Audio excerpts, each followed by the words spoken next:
Се спроведуваат ли доследно мерките на Министерството за здравство донесени пред 14 дена, а кои се однесуваат на платеното отсуство од работа на еден од родителите кои имаат деца под 10 годишна возраст? Група вработени во Прилепското јавно комунално предпријатие Комуналец, која плашејќи се за своите работни места, сакаше да остане анонимна, реагираше до нашата редакција дека во текот на вчерашниот ден родителите кои имаат деца под 10 годишна возраст и согласно одлуките на Министерството за здравство се ослободени од работните обврски, биле контактирани телефонски за од денеска да се вратат на работа. Според кажувањата на некои од нив, образложението од страна на предпоставените за барањето за враќање на работа било дека предпријатието трпело финансиски штети, што во иднина би го довело во прашање и исплаќањето на платите.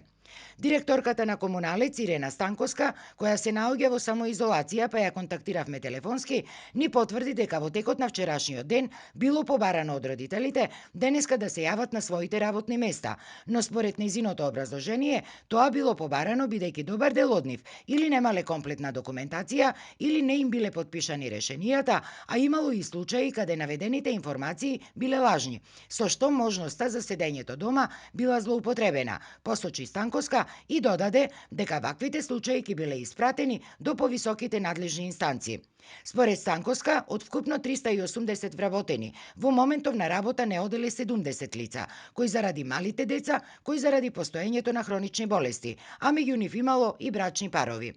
Исто така, во текот на овој период и теренските комунални работници кои и понатаму работат со полно работно време, бараа истото да им биде скратено. Станковска пак се правда дека тие го имале тоа право, пред се заради ризикот по нивното здравје, но само доколку подигањето на сметот го завршат порано. Во исто време, дури, како што појаснува Станковска, комуналците теренци интензивно работат и на обновата на парковите, за како што рече, во градот да се зачувале позитивната енергија и слика. Инаку министерот Филипче одлуката за 14-дневно платено отсуство на родителите од работа ја соопшти на 10 март и истата истече вчера, но таа останува на сила се до донесувањето на нова одлука, информира од Министерството за здравство.